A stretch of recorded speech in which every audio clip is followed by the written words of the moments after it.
ترى لما الاب هيبقى عايز يبيع ابنه للناس الاغنياء عشان ياخد فلوس كتير، بس هو هيصرف الفلوس كلها لغايه ما يطرد من كل الاماكن، هيحاول يسرق الناس الاغنياء، بس يا ترى ابنه هيتصرف ازاي؟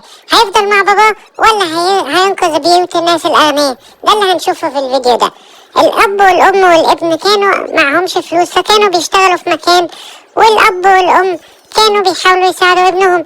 الام كانت بتشتغل جامد قوي عشان تساعد ابنها لغايه ما يقع حجر كبير قوي، الام هتنقذ ابنها، بس مع كل اسف الام مش هتقدر تكمل وتعيش. يا ترى ايه اللي ممكن يحصل؟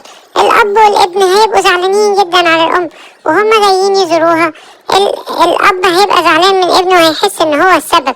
في نفس الوقت نفس عيلة تانية ابنهم كان هيبقى مش معاهم، وكانوا عايزين يتبنوا ابن جديد عشان ان هم بنفسهم يبقى عندهم طفل. وفي نفس الوقت ده الاب هيبقى عمال بيصرف كل الفلوس ومش بيشتغل، والابن مش لاقي حاجة يعملها. الاب هيفكر الله، طب ما انا ممكن ابيع ابني لأسرة غنية. يا ترى ده حاجة كويسة؟ طبعا دي مش حاجة كويسة. الاب ده وحش جدا وعمال يحاول يبيع ابنه، يقول اي حد ياخد ابني ويديني فلوس. بس الأسرة الغنية عمالة برضو تدور على بيبي تتبناه عشان الأم نفسها تربي بيبي، فالأب هيبقى بيضرب ابنه، والأم دي هتكتشف إن الراجل ده بيعذب ابنه، هتقوله اوعى تضرب الولد ده. قال لهم الله، انتوا لو عايزين الولد تقدروا تاخدوه بس تدوني فلوس.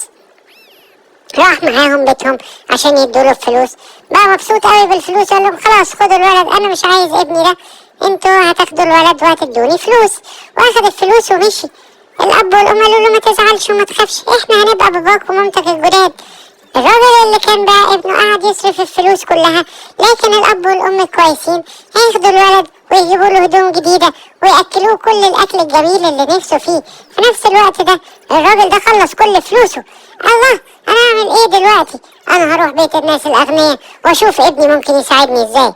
انا ما بقتش ابنك، انت استغنيت عني. الله، انا تعبت قوي، الحقني يا ابني. راح الولد صعب عليه الاب وقال له انا هجيب لك دواء وانقذك. هو كان بيمثل ان هو تعبان عشان يسرق خزنة الناس الاغنياء. اخد كل الفلوس بتاعت الناس الاغنياء الطيبة اللي واخدين بالهم من ابنه. الولد قال له انت مش هتعرف تاخد الفلوس دي، انا هقفلك ومش هسيبك تاخد الفلوس. راح الاب ضرب ابنه وحاول يهرب، لكن البوليس جه وانقذ الولد.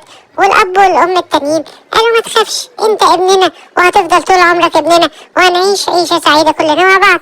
لو عجبتوا الفيديو دوسوا اعجاب واشتركوا في الصفحة عشان تشوفوا فيديوهات تانية.